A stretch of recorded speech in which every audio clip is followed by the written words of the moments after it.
നിമിഷപ്രിയയുടെ മോചനത്തിൽ കാന്തപുരം AP അബൂബക്കർ മുസ്ലിയാരുടെ ഇടപെടലിൽ ചർച്ച നാളെയും തുടരും. ചർച്ചകൾ ആശാവഹമാണെന്നും നാളെ നടക്കുന്ന തുടർ ചർച്ചയിൽ സന്തോഷമായ അന്തിമ തീരുമാനം പ്രതീക്ഷിക്കാമെന്നും പ്രതിനിധി സംഘം കാന്തപുരത്തെ അറിയിച്ചു. നമ്മുടെ വിശ്വഗുരുവിന് സാധിക്കാത്തൊരു കാര്യം നമ്മുടെ നാട്ടിലെ ഒരു മുസ്ലിം പുരോഹിതൻ ഒരു ട്രൈ ചെയ്യാതെ അല്ലെങ്കിൽ ശ്രമിക്കുക എന്നൊക്കെ പറയുമ്പം അത് ഭയങ്കരമായിട്ട് ക്ഷീണം ഉണ്ടാക്കൂലേ നമ്മുടെ സംഘികൾക്ക്. ആ ഒരു കാര്യമാണ് നമ്മൾ ഈ നിമിഷപ്രിയയുടെ കേസിൽ നമ്മൾ കണ്ടത്. അബ്ദുൾ റഹീമിൻ്റെ കേസിൽ നമ്മളൊരു കാര്യം കണ്ടിരുന്നു. അതായത് മുസ്ലിം ആയതുകൊണ്ട്, മുസ്ലിം രാജ്യമായതുകൊണ്ട് മുസ്ലിങ്ങളെല്ലാവരും കൂടെ മുന്നിട്ടിറങ്ങി, അല്ലെങ്കിൽ കേരളത്തിലെ ബാക്കിയുള്ള മുസ്ലിങ്ങളും മറ്റ്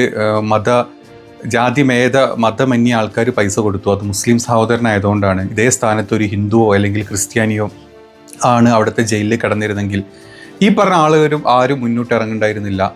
ഇനി അതുമല്ല, അന്നും നിമിഷപ്രിയയുടെ കാര്യം വന്നിരുന്നു. ഇങ്ങനെ സംഭവം കൂടെ ഉണ്ട്, നമുക്ക് കാണാം, ഇതൊരു വരുന്ന സമയത്ത് മുസ്ലിങ്ങൾ ഇറങ്ങുമോ അല്ലെങ്കിൽ മുസ്ലിങ്ങൾ കണ്ണടയ്ക്കുമോ എന്നൊക്കെ ഉള്ളത് കാണാം എന്നുള്ള വാർത്തകളൊക്കെ ഉണ്ടായിട്ടുണ്ട്. ഇതിപ്പോൾ ഇവിടെ പറയേണ്ട കാര്യം എന്താ നിനക്കെന്നല്ലേ? ഇതൊക്കെ പറയേണ്ട കാര്യമുണ്ടേ. ഇതൊക്കെ പറയേണ്ട കാര്യങ്ങൾ പറയേണ്ട സമയത്ത് പറഞ്ഞിട്ടില്ലെങ്കിൽ ഈ സംഘികൾക്ക് നെഗളിപ്പ് കുറച്ച് വല്ലാണ്ട് കൂടും. അവർക്ക് എന്തും പറയാം. അവർക്ക് എത്ര തീവ്രതയും ഒക്കെ അവർക്ക് പറയാൻ പറ്റും. തിരിച്ചെന്തെങ്കിലും ഇപ്പുറത്ത് നടന്നാൽ മിണ്ടാൻ പാടില്ല. മിണ്ടിക്കഴിഞ്ഞാൽ 6-ാം നൂറ്റാണ്ട് എടുത്തിടും, നബി കല്യാണം കഴിച്ച കാര്യം എടുത്തിടും. അങ്ങനെ 100 കാര്യങ്ങൾ എടുത്തിട്ട് അവന്മാർ ഒരുപാട് അങ്ങ് ഷൈൻ ചെയ്യാറുണ്ട്, അല്ലെങ്കിൽ അവന്മാർ സ്വയം തരംതാവാറുണ്ട് ഇങ്ങനത്തെ കാര്യങ്ങൾ മുന്നോട്ട് എടുത്തിട്ട് ആൾക്കാരെ പറ്റിക്കുന്ന രീതിയിൽ. അപ്പം ഇങ്ങനത്തെ ചില കാര്യം വരുമ്പോഴേ ഈ മുസ്ലിങ്ങൾ ചെയ്യുന്ന കാര്യം കൂടെ നമ്മൾ പറയണം. അല്ലെങ്കിൽ മുസ്ലിങ്ങൾ കിട്ടുന്ന കാര്യം മാത്രം, അല്ലെങ്കിൽ ഇവന്മാർ നമ്മുടെ മണ്ടക്കടിക്കുന്ന കാര്യം മാത്രം പറഞ്ഞാൽ പോരാ. തിരിച്ച് ഇവന്മാർക്ക് വേണ്ടിയിട്ട്, അല്ലെങ്കിൽ ഇങ്ങനത്തെ കൂട്ടർ പറയുന്ന, അല്ലെങ്കിൽ അവർ മുന്നോട്ട് എടുത്ത് വെച്ചിട്ടുള്ള ഡിസ്കഷൻ പോയിന്റ്സ് ഈ നിമിഷപ്രിയയുടെ ഒക്കെ അതുകൊണ്ടാണ് എടുത്തിടുന്നത്, മുമ്പുണ്ടായിട്ടുണ്ട്. അതുകൊണ്ടാണ് ഇപ്പം ഈ ഒരു സംഭവത്തിൽ നമ്മുടെ വിശ്വഗുരുവിൻ്റെ കേന്ദ്ര സർക്കാരും എല്ലാവരും മാക്സിമം ഇടപെട്ടിട്ടും ഒരു ചുക്കും ചുണ്ണാമ്പും ചെയ്യാൻ പറ്റാതിരുന്നതും അവസാനം എന്തെങ്കിലുമൊക്കെ അവിടെ നടക്കുന്നുണ്ടെങ്കിൽ, ഇപ്പോഴും ചർച്ച കഴിഞ്ഞിട്ടില്ല, ചർച്ച എപ്പോഴും പുരോഗമിച്ചുകൊണ്ടിരിക്കുകയാണ്. ഇപ്പോഴും ചർച്ചയുടെ ഘട്ടങ്ങളായിട്ട് ഇന്നും ഇപ്പം ചർച്ച ഉണ്ട്. ഇന്നലെ രാത്രി ചർച്ച ഉണ്ട്, ഇന്നും ചർച്ച മുന്നോട്ട് പോകുന്നുണ്ടെന്നാണ് പറഞ്ഞു കേട്ടത്. അപ്പോൾ ഇത്രയെങ്കിലും കാര്യങ്ങളോട്ട് ഇത് എത്തിക്കാൻ പറ്റിയിട്ടുണ്ടെങ്കിൽ, അതൊരു മുസ്ലിം പുരോഹിത പണ്ഡിതൻ എന്നെ പറ്റിയിട്ടുണ്ടെങ്കിൽ, ഇപ്പോൾ ഒരു കാര്യം മനസ്സിലാക്കണം, ഈ 6-ാം നൂറ്റാണ്ടോടും കാര്യമുണ്ടെന്നേ. 6-ാം നൂറ്റാണ്ടിൽ പഠിപ്പിച്ച് വിട്ടതും 6-ാം നൂറ്റാണ്ടിൽ പഠിപ്പിച്ച് വിട്ട മതത്തിനെ പിന്തുടരുന്ന ആൾക്കാർക്ക് പല കാര്യങ്ങളും ഇവിടെ ചെയ്യാൻ പറ്റും എന്നുള്ളതും, അത് ഈ മതത്തിനെ നോക്കി മാത്രമല്ല, മതം ജാതി ഭേദമന്യേ മറ്റുള്ള ആൾക്കാർക്ക് ഗുണം ചെയ്യാൻ, അല്ലെങ്കിൽ നല്ലത് ചെയ്യാൻ പറ്റും എന്നുള്ളതും ഒക്കെ അതിൻ്റെ ഭാഗമാണ്. ഈ 6-ാം നൂറ്റാണ്ടിൽ പഠിപ്പിച്ച് വിട്ടതിൻ്റെ കുണം കൊണ്ടാണെന്ന് പറയും. ആ കുണം ഇല്ലാതെ ലോകം ചുറ്റുകൊണ്ട് കാര്യമില്ല. അത് ഫോട്ടോഷൂട്ടിനും ഫോട്ടോ എടുക്കാനും 4 കൊടി, ഞാൻ തുടക്കത്തിൽ പറഞ്ഞാൽ ഈ കാവി കൊടി ഇങ്ങനെ ചുറ്റിക്കളിപ്പിക്കാനും, അത് ഫോട്ടോ വെച്ചിട്ട് കണ്ട അങ്ങോട്ടും ഇങ്ങോട്ടും കൈവീശി നടക്കാനും മാത്രമേ പറ്റുള്ളൂ. എന്നും കൂടെ ഒന്ന് ആലോചിച്ചാൽ നന്നാവും. എന്താണെങ്കിലും നിമിഷപ്രിയയുടെ ലാസ്റ്റ് വന്ന അപ്ഡേറ്റ് ഇതാണ്. ഇന്നലെ രാത്രി നടന്ന ചർച്ചയുടെ അപ്ഡേറ്റ് ഒന്ന് കേൾക്കാം. കുടുംബങ്ങൾക്കിടയിൽ ഏകാഭിപ്രായത്തിലേക്ക് എത്തിക്കാനും അതുവരെ ശിക്ഷ നീട്ടിവെപ്പിക്കാനുമുള്ള നീക്കങ്ങളാണ് നടക്കുന്നത്. സിനോജ് തോമസ് നൽകും വിശദാംശങ്ങൾ. സിനോജ്, ഈ മണിക്കൂറിൽ ഏറ്റവും ആശ്വാസകരമായ വാർത്തയാണ് വരുന്നത്. എന്തായാലും ചർച്ചയിൽ ആശ്വാസകരമായ ഒരു തീരുമാനം എടുത്തിട്ടുണ്ടെന്ന് നമുക്ക് പ്രതീക്ഷിക്കാം, അല്ലേ? ആര്യ, കോടതി വിധി പ്രകാരം മറ്റന്നാളാണ് നിമിഷപ്രിയയുടെ വധശിക്ഷ നടപ്പാക്കേണ്ടത്. അതിന് മുന്നോടിയായിട്ടാണ് കാന്തപുരം AP അബൂബക്കർ മുസ്ലിയാർ ഇടപെടുകയും യമനിൽ സ്വാധീനമുള്ള പ്രശസ്ത സൂഫി പണ്ഡിതനായ ഷെയ്ഖ് ഹബീബ് ഉമറുമായി അദ്ദേഹം ബന്ധപ്പെടുന്നു. അങ്ങനെ ഷെയ്ഖ് ഹബീബ് ഉമറിന്റെ പ്രതിനിധി സംഘമായ ഉത്തര യമനിലെ ദാമറിലെത്തുകയും ഇന്ന് പകലും രാത്രി വൈകിയും അവിടെ ചർച്ചകൾ നടത്തിയിരുന്നു. അതായത് ഈ യമൻ പൗരൻ കൊല്ലപ്പെട്ട പ്രദേശത്തെ ഗോത്ര നേതാക്കളുമായും ഭരണകൂടത്തിന്റെ പ്രതിനിധികളുമായും ഒപ്പം തന്നെ ഈ കൊല്ലപ്പെട്ട യമൻ പൗരന്റെ കുടുംബാംഗങ്ങളുമായും ചർച്ച നടത്തി. ചർച്ചയ്ക്ക് ഉള്ള പ്രശ്നം എന്ന് പറയുന്നത് കുടുംബങ്ങൾക്കിടയിൽ ഒരു ഏക അഭിപ്രായം കൊണ്ടുവരണം. ഈ വിഷയം, ഈ കൊലപാതകം ഉത്തര യമനിലെ ഗോത്ര വിഭാഗങ്ങൾക്കിടയിൽ വലിയ വൈകാരിക വിഷയമായി ചർച്ച ചെയ്യപ്പെട്ടതാണ് വർഷങ്ങളായിട്ട്. അതുകൊണ്ട് തന്നെ എല്ലാ കുടുംബാംഗങ്ങളെയും ഒരേ അഭിപ്രായത്തിൽ എത്തിക്കേണ്ട ഒരു പ്രശ്നം കൂടിയുണ്ട്. അതുകൊണ്ടാണ് ഈ ചർച്ചകൾ നീണ്ടു പോകുന്നത്. ഏതായാലും നാളെ രാവിലെയും ഈ ചർച്ചകൾ തുടരാൻ വേണ്ടി ഈ പ്രതിനിധി സംഘം അതേ സ്ഥലത്ത് തുടരുന്നുവെന്നാണ് കാന്തപുരത്തെ അറിയിച്ചിരിക്കുന്നത്. ഏതായാലും സന്തോഷകരമായ ഒരു വാർത്ത പ്രതീക്ഷിക്കാമെന്ന ഒരു സൂചനയാണ് MLA പ്രതിനിധി സംഘം കാന്തപുരത്തെ അറിയിച്ചിരിക്കുന്നത്. നാളെ പകലും രാവിലെ മുതൽ തന്നെ ചർച്ചകൾ തുടങ്ങും. പ്രധാനമായും ഈ ഗോത്ര സമൂഹത്തെയും അവരുടെ നേതാക്കന്മാരെയും ഒപ്പം തന്നെ കൊല്ലപ്പെട്ട യമൻ പൗരന്റെ കുടുംബാംഗങ്ങളുമായി ചർച്ചകൾ നടത്തി അവരെ വിശ്വാസത്തിലെടുത്തുകൊണ്ട് മുന്നോട്ട് പോകാനാണ് തീരുമാനം. അതായത് 2 തരത്തിലാണ് ഇത് പരിഹരിക്കാൻ കഴിയുക. ഒന്ന്, ദിയാദാനം വാങ്ങി മാപ്പ് നൽകുക, അല്ലെങ്കിൽ ദിയാദാനം വാങ്ങാതെ തന്നെ മാപ്പ് നൽകി നിമിഷപ്രിയ ശിക്ഷയിൽ നിന്ന് ഒഴിവാക്കുക. ഈ 2 വഴികളാണുള്ളത്. ഇതിലേതെങ്കിലും ഒരു വഴി സ്വീകരിച്ചുകൊണ്ട് നിമിഷപ്രിയ തൂക്കുകയറിൽ നിന്ന് രക്ഷിച്ചെടുക്കാനുള്ള ശ്രമങ്ങളാണ് കാന്തപുരം AP അബൂബക്കർ മുസ്ലിയാർ നേതൃത്വത്തിൽ നടന്നുകൊണ്ടിരിക്കുന്നത്. ഏതായാലും കാന്തപുരം ഇടപെട്ടത് വഴിയാണ് ഈ അവസാന മണിക്കൂറിൽ നിർണായകമായ ചർച്ച യമനിൽ നടക്കുന്നത്. ഏതായാലും കേന്ദ്ര സർക്കാരിന് നയതന്ത്ര ബന്ധമില്ലാത്ത ഒരു രാജ്യമാണ് യമൻ എന്ന് പറയുന്നത്. അക്കാര്യം സുപ്രീം കോടതിയിലും ഇന്ന് കേന്ദ്ര സർക്കാർ വിശദീകരിച്ചിരുന്നു. അതുകൊണ്ട് സാധ്യമായ എല്ലാ വഴികളും തേടുന്നുവെന്നും സർക്കാരും അറിയിച്ചിരുന്നു. അങ്ങനെയാണ് കാന്തപുരം AP അബൂബക്കർ മുസ്ലിയാരും അദ്ദേഹത്തിന് സാധിക്കുന്ന വിധത്തിൽ അവിടെയുള്ള പ്രമുഖ സൂഫി പണ്ഡിതനുമായി ബന്ധപ്പെടുകയും ആ സൂഫി പണ്ഡിതൻ ഒരു പ്രത്യേക പ്രതിനിധി സംഘത്തെ തന്നെ ഉത്തര യമനിലെ ഈ ഗോത്ര വിഭാഗങ്ങൾക്കിടയിലേക്ക് വിടുകയും ഇന്ന് ചർച്ചകൾ രാത്രി വൈകി നടത്തുകയും ചെയ്തിരിക്കുന്നത്. ഏതായാലും നാളെ രാവിലെ മുതൽ തന്നെ വീണ്ടും ചർച്ചകൾ പുനരാരംഭിക്കുമെന്നാണ് കേന്ദ്രം നേരത്തെ അറിയിച്ചത് ഈ വധശിക്ഷയ്ക്കുള്ള കാലാവധി നീട്ടിവെക്കാം, അക്കാര്യത്തിൽ മാത്രമായിരിക്കാം ചർച്ചകൾ നടക്കുക എന്നാണ് കേന്ദ്രം. അതിന് മാത്രമുള്ളൊരു സാധ്യതയാണ് കേന്ദ്രം മുന്നോട്ട് വെച്ചത്. ഇപ്പോൾ യമൻ പൗരന്റെ സഹോദരൻ ഉൾപ്പെടെ ചർച്ചയിൽ പങ്കെടുത്തിട്ടുണ്ട്. നാളത്തെ ചർച്ചയിൽ കുറച്ചുകൂടി നമുക്ക് കാലാവധി നീട്ടുന്നതുൾപ്പെടെ ഒരു ആശ്വാസകരമായ തീരുമാനത്തിലേക്ക് മാറുമെന്ന് പ്രതീക്ഷിക്കാമോ?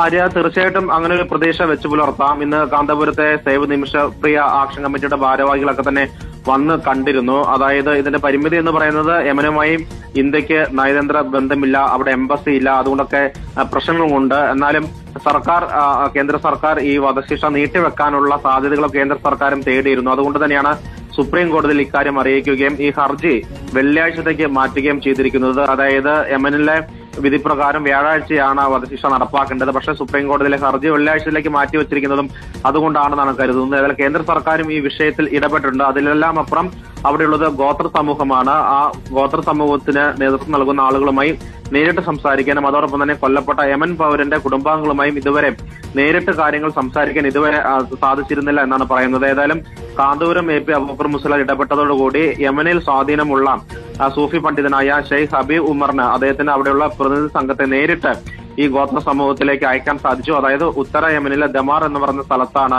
ഈ യമൻ പൗരന്റെ നാടെന്ന് പറയുന്നത്. അവിടേക്ക് ഈ പ്രതിനിധി സംഘത്തെ അയക്കാനും അവിടെയുള്ള ഗോത്ര സമൂഹവുമായും ഒപ്പം തന്നെ കൊല്ലപ്പെട്ട യമൻ പൗരന്റെ കുടുംബാംഗങ്ങളുമായും സഹോദരനുമായും നേരിട്ട് ഇവർക്ക് സംസാരിക്കാൻ സാധിച്ചു. ഈ വാർത്ത കേട്ടിട്ട് നിങ്ങൾക്ക് എന്ത് തോന്നുന്നുണ്ട്? അതായത് AP കാന്തപുരം ഉസ്താദിന്റെ ഇടപെടലോടുകൊണ്ട് ഇത്രത്തോളം കാര്യങ്ങൾ ഇത്രത്തോളം എത്തിക്കാൻ പറ്റി.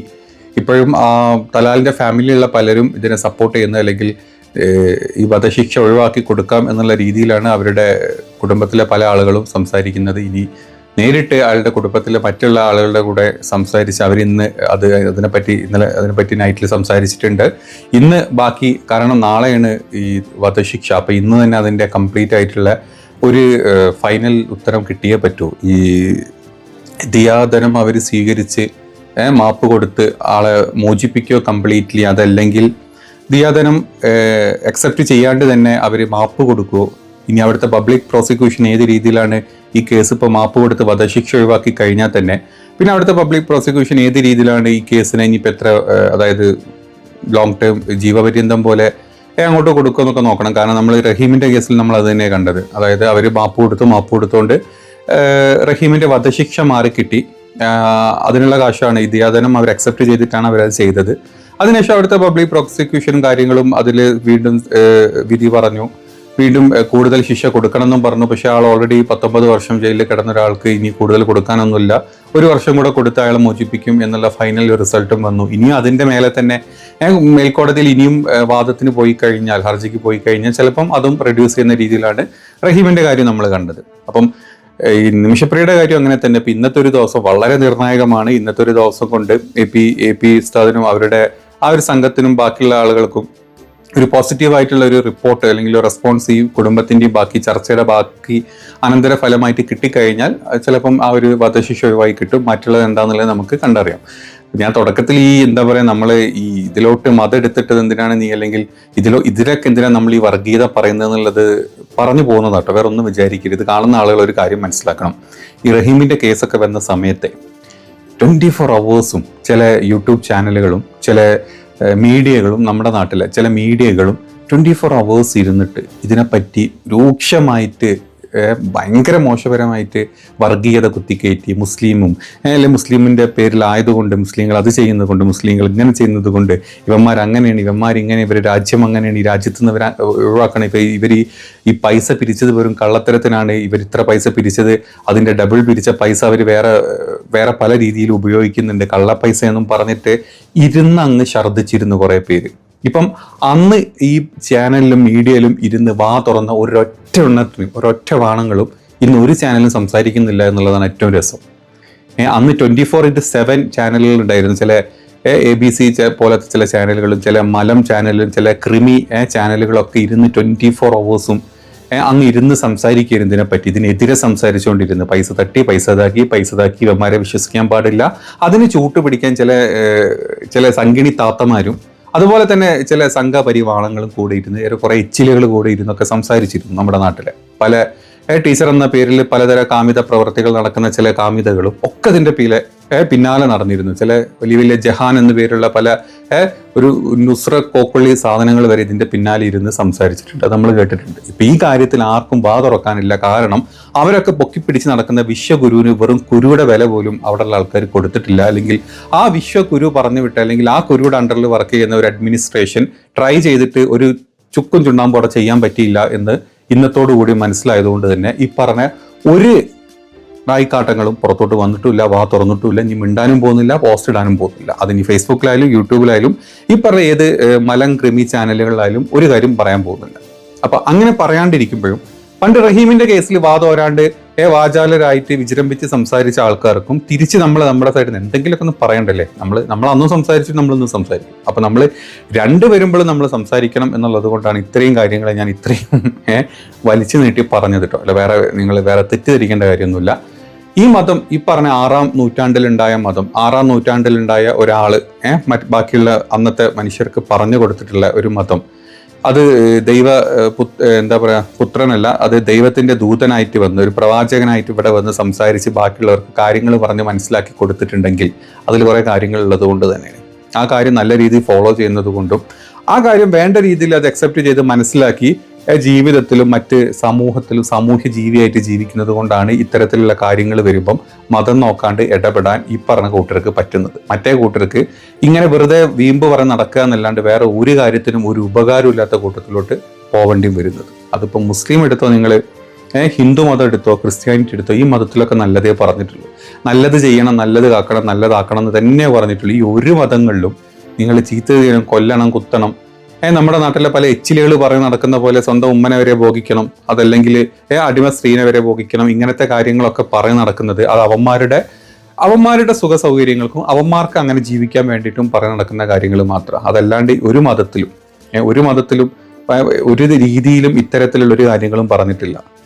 വേശ്യയ്ക്കുണ്ടായ പുത്രനാണ്, അതല്ലെങ്കിൽ 10,000-ങ്ങളോളം കാമുകിമാരെ കൊണ്ട് നടന്ന പ്രവാചകരാണ് എന്നൊക്കെ അങ്ങോട്ടും ഇങ്ങോട്ടും ഈ മതങ്ങളെ തമ്മിൽ തന്മ തെറ്റിക്കാൻ ഈ പറഞ്ഞു നടക്കാൻ ഭയങ്കര ഈസിയാണ്. പക്ഷെ അതിൻ്റെയൊക്കെ സിറ്റുവേഷൻ എന്തായിരുന്നു, അന്ന് എന്തിനിതൊക്കെ ചെയ്തു, ഏതൊക്കെ രീതിയിൽ, ഏതൊക്കെ കോണ്ടക്സ്ച്വൽ ബേസിൽ ചെയ്തു എന്നുള്ളത് വളരെ വ്യക്തമായിട്ട് എല്ലാവർക്കും അറിയാം. എങ്കിലും അത് കണ്ണടച്ച് അതിനെ ആളുകളെ തമ്മിൽ അടുപ്പിക്കാൻ വേണ്ടി നമ്മുടെ നാട്ടിൽ ഇറങ്ങി പുറപ്പെട്ട എല്ലാ എച്ചിലുകളും അറിയാൻ വേണ്ടിയിട്ടാണ് ഇത്രയും പറയേണ്ടി വന്നത്. അപ്പം മതങ്ങളാരും തമ്മിൽ തെല്ലിക്കാനും അല്ലെങ്കിൽ തമ്മിൽ തെറ്റിക്കാനും ഒന്നും ഒരു മതങ്ങളും ഈ ഭൂലോകത്ത് ഉണ്ടായിട്ടില്ല. അത് വളച്ചൊടിച്ച് അതിനെ സ്വന്തം താല്പര്യത്തിനും സ്വന്തം സുഖത്തിനും നമുക്ക് തോന്നിയ പോലെ ജീവിക്കാനും വേണ്ടി വളച്ചൊടിക്കുന്ന കുറച്ച് വൃത്തികെട്ട ജന്തുക്കളായിട്ടുള്ള മനുഷ്യന്മാർ മാത്രമേ നമ്മുടെ നാട്ടിലുണ്ടായിട്ടുള്ളൂ. അതാണ് നമ്മൾ കാണുന്നത്. അതിൽ നിന്ന് വ്യത്യസ്തരായിട്ട് നിൽക്കുന്ന ആളുകൾ കുറെ നല്ല പ്രവൃത്തികൾ ചെയ്യാനും ട്രൈ ചെയ്യും. അതെല്ലാ മതത്തിലും ഉണ്ട്, അത് ഹിന്ദുവിലും ഉണ്ട്, ക്രിസ്ത്യനിലും ഉണ്ട്, മുസ്ലിമിലും ഉണ്ട്. നല്ല ചെയ്യാൻ വേണ്ടിയിട്ട് നിൽക്കുന്ന കുറേ പേര്. അപ്പോൾ ആ പറയുന്ന ആളുകൾ എന്ത് പറയുന്നു, അവർ നല്ലത് പറയുന്നുണ്ടെങ്കിൽ അത് അക്സെപ്റ്റ് ചെയ്ത് മുന്നോട്ട് പോകാൻ മറ്റു മതങ്ങളിലും, അപ്പം മുസ്ലിം മതത്ത് പറഞ്ഞാൽ ഹിന്ദുവിൽ അത് വിശ്വസിക്കാനും അത് അക്സെപ്റ്റ് ചെയ്യാനും, ഹിന്ദുവിൽ നല്ല കാര്യം പറഞ്ഞാൽ ഇപ്പുറത്തതുപോലെ അക്സെപ്റ്റ് ചെയ്യാനും, ക്രിസ്ത്യാനിറ്റി പറഞ്ഞു കഴിഞ്ഞാൽ മറ്റു മതങ്ങളിൽ അക്സെപ്റ്റ് ചെയ്യാനും പറ്റുന്ന ആളുകൾ ഭൂമിയിലുണ്ടായ ഒരു പ്രശ്നമില്ല. അതല്ലാണ്ട് ഇതിൻ്റെ ഇടയ്ക്ക് കുത്തിത്തിരിപ്പുണ്ടാകുന്ന ഏത് എച്ചിലുകളും അവരവരെ പണി തുടർന്നുകൊണ്ടിരിക്കും. അത് ഏത് കാലത്തും അതിനെ സപ്പോർട്ട് ചെയ്ത് അതിനെ താങ്ങി നടക്കുന്ന സംഘി മിത്രങ്ങളും അതിൻ്റെ ഭാഗമായിട്ട് തന്നെ മുന്നോട്ട് പോകും. എന്താണെങ്കിലും ഇന്നത്തെ മീറ്റിംഗ്, ഇന്നത്തെ ഈ ഒരു ചർച്ചയിൽ ഒരു പോസിറ്റീവായിട്ടുള്ള ഒരു ഉത്തരം അല്ലെങ്കിൽ ഒരു റിപ്പോർട്ട് തന്നെ വരട്ടെ എന്ന് നമുക്ക് പ്രതീക്ഷിക്കാം. ഇത്രത്തോളം എത്തിക്കാൻ പറ്റിയത് ഈ പറഞ്ഞ AP ഉസ്താദിന്റെ കുറെ എന്താ പറയുക, അതായത് പുള്ളിയുടെ ഒരു അക്സെപ്റ്റൻസ് കൊണ്ട് തന്നെയാണ് ആ രാജ്യത്ത് അല്ലെ, പുള്ളിയുടെ അക്സെപ്റ്റൻസ് കൊണ്ടാണല്ലോ ഇപ്പം അവിടെ പോയിട്ട് അങ്ങനെ ഒരു ഇപ്പം നമ്മുടെ എല്ലാ രാജ്യം നയതന്ത്രപരമായിട്ട് നമ്മുടെ ഇന്ത്യ എന്ന് പറഞ്ഞ വലിയൊരു രാജ്യം, നമ്മുടെ വിശ്വഗുരുള്ള രാജ്യം പോയിട്ടും ഒന്നും ചെയ്യാൻ പറ്റാത്തൊരവസ്ഥയിൽ ഈ കാന്തപുരത്തിന്റെ ഉസ്താദിന്റെ ഒരു അക്സെപ്റ്റൻസ് കൊണ്ട് തന്നെയാണ് ഇതുവരെ എത്താനും ആ കുടുംബത്തിന്റെ മുമ്പിൽ ഇരുന്ന് സംസാരിക്കാനും അവിടുത്തെ ഈ കമ്മിറ്റിയുടെ മുമ്പിൽ ഇരിക്കാനും അവിടുത്തെ എന്താ പറയുക അവിടുത്തെ പോലീസ് അവിടുത്തെ ഏതാണോ ഡിപ്പാർട്ട്മെന്റ് ആ ഡിപ്പാർട്ട്മെന്റിന്റെ കൂടെ ഇരുന്നിട്ട് സംസാരിച്ച് ഇവിടെ വരെ എത്തിക്കാൻ പറ്റിയത് ആ ഒരു അക്സെപ്റ്റൻസ് കൊണ്ട് തന്നെയാണ്. അപ്പം അത് നമ്മൾ അംഗീകരിച്ചു കൊടുത്തേ പറ്റുള്ളൂ. മറ്റ് പല എന്താ പറയുക സാമുദായികപരമായിട്ട് പല രീതിയിൽ അങ്ങോട്ടും ഇങ്ങോട്ടും ഇപ്പൊ APK മുജാഹിദ് അങ്ങനെയൊക്കെ പറഞ്ഞ് അങ്ങോട്ടും ഇങ്ങോട്ടും പല വിയോജിപ്പുകൾ ഉണ്ടെങ്കിലും ഇങ്ങനത്തെ ചില കാര്യങ്ങൾ വരുന്ന സമയത്ത് നമുക്ക് അക്സെപ്റ്റ് ചെയ്ത് കൊടുത്തേ പറ്റൂ. അതെല്ലാവരും അക്സെപ്റ്റ് ചെയ്യും എന്നാണ് എനിക്ക് തോന്നുന്നത്. ആരും അതിനെ വിമർശിച്ച് മുന്നോട്ട് വരുമെന്ന് എനിക്ക് തോന്നുന്നില്ല. എന്താണെങ്കിലും നമുക്ക് ശുഭ പ്രതീക്ഷയിൽ തന്നെ നമുക്ക് ഇന്നത്തെ ഒരു ദിവസം ഒരു നല്ല ന്യൂസ് വരുന്ന കാത്തിരിക്കാം.